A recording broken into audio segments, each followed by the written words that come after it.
Let's talk waiver fun. One of the worst things that anybody can do in our industry is to sign a full and final unconditional lien waiver when you haven't actually been paid. I know what the arguments are. Well, they're asking for it. We've never had a problem before. They're not going to pay us unless I give them the full and final unconditional lien waiver. I've offered them a conditional. They won't take it. They said it's absolutely against their policy and it's in their contract. It probably isn't, or it may be and you didn't catch it.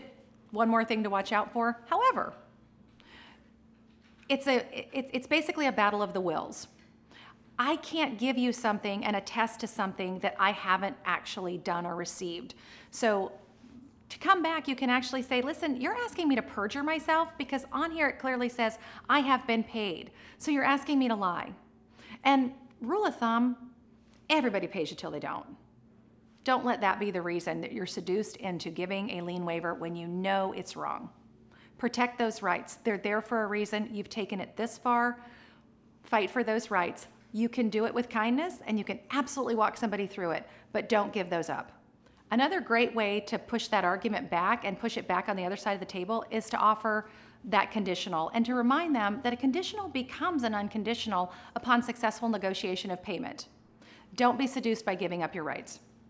Let's talk about lien waivers. And everyone thinks a lien waiver is pretty standard document, although I have to admit, I have stood around with 5 other credit managers going, hey, I've read this lien waiver, what do you think it says? Because it seems complicated. Sure. So it seems like a very straightforward document that says either I am going to get paid because it's conditional on progress or conditional on final, or no, I got paid, here's my unconditional final or unconditional progress. That it's a simple document that should be pretty straightforward that now we've made super complicated because of our industry's penchant for being creative. Sure. Yeah, I've seen in my practice lien waivers get longer and longer and become almost a separate contract.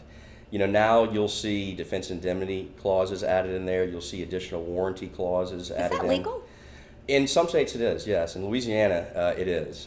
It's a separate contract, so you can modify it, but if I'm on the receiving end of that lien waiver, I'm striking those because oftentimes it conflicts with the defense indemnity clause in the contract. So you've now agreed to 2 conflicting provisions. What applies? I'll see lien waivers that waive the claim before payment is made. A big issue that I see a lot that my clients don't always pick up on is you may have a claim, payment 1 comes out, and you have a claim, you file all your processes that you need to do to reserve that right for payment, and then payment application 2 comes in, and at the bottom of it in fine print says you waive all prior lien rights and reservations.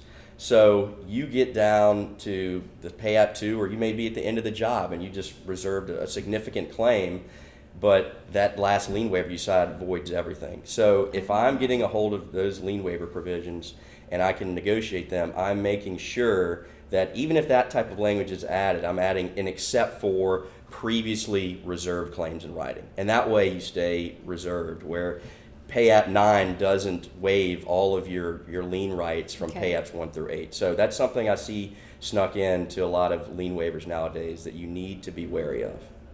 Another thing that I've seen a lot of is, hey, I need a full unconditional final to get you your final payment.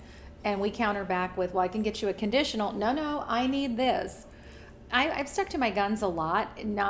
Did not make a lot of people in my company happy, but eventually you get through it just by, you're asking me to perjure myself. You're asking me to say I've accepted this money when I haven't. So legally, what advice do you have for credit?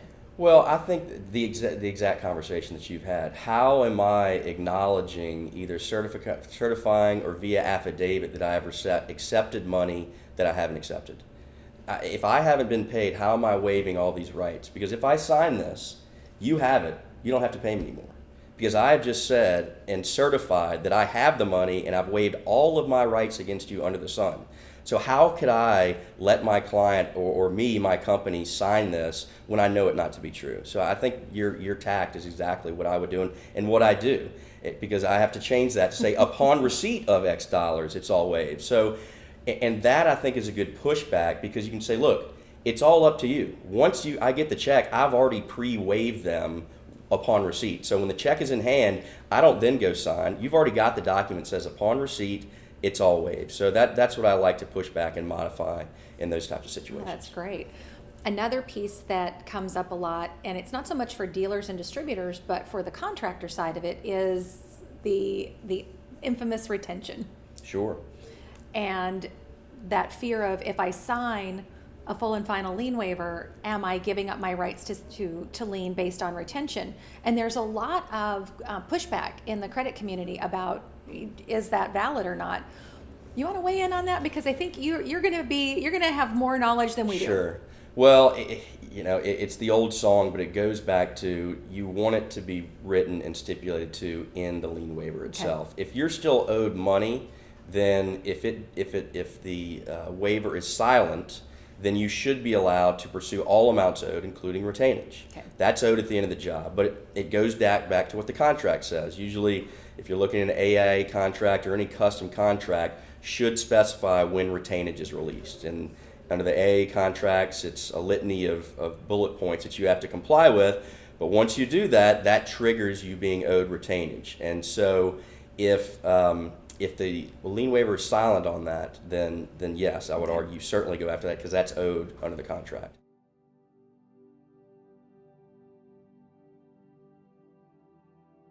This is just a small taste of a much larger class. You can take the full class for free at levelset.com.